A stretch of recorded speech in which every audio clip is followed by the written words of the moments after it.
As I explained in the previous video, the two obvious measures to track and therefore control are a project's performance against its schedule and against its budget.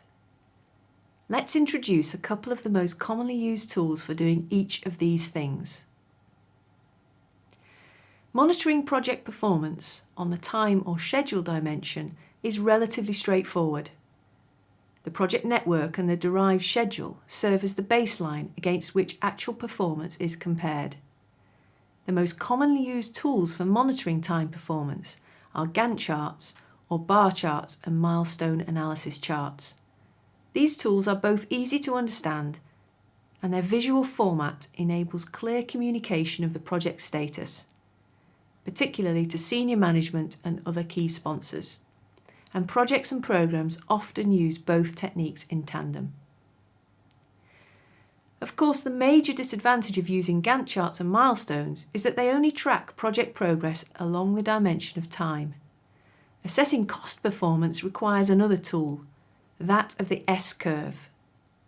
According to Max Weidman, an S-curve is defined as a display of cumulative costs, labour, hours or other quantities plotted against time. The name derives from the S-like shape of the curve, flatter at the beginning and end and steeper in the middle, which is typical of most projects. The beginning represents a slow, deliberate but accelerating start, while the end represents a deceleration as the work runs out. Most commonly in project cost control, S-curves are used to plot the cumulative sum of expenditure on the project against elapsed time. Using S-curves in project control involves comparing the cumulative project budget expenditure to date with the actual spending pattern.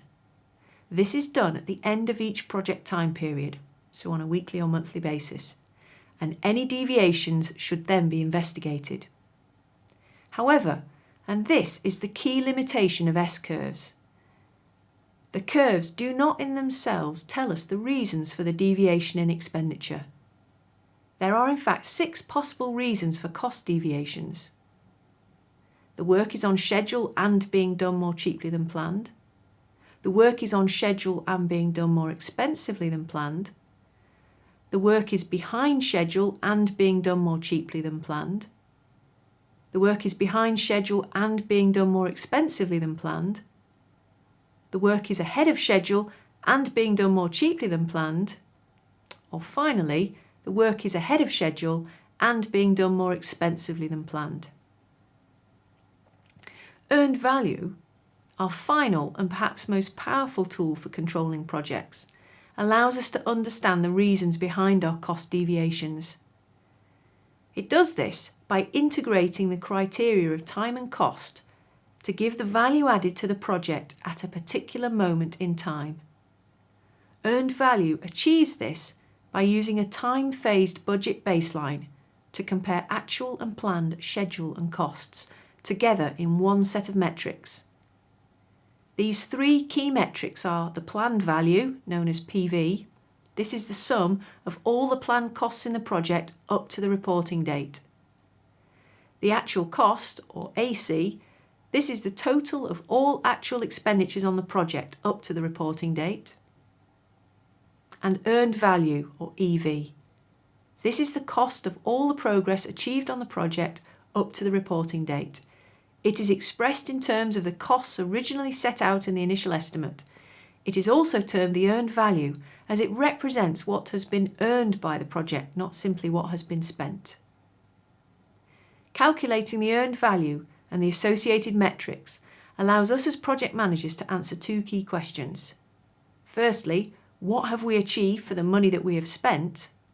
And secondly, how efficiently have we spent our budget and used our project time? Importantly, earned value also shows us whether the project is on track in terms of both costs and schedule, and highlights any negative trends that may demand corrective actions. Earned value rocks.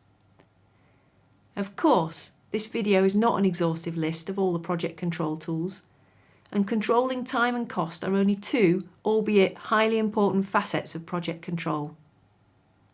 There are other important processes that as project managers we use to control our projects and programmes, such as the change control process, managing project scope and the risk management process.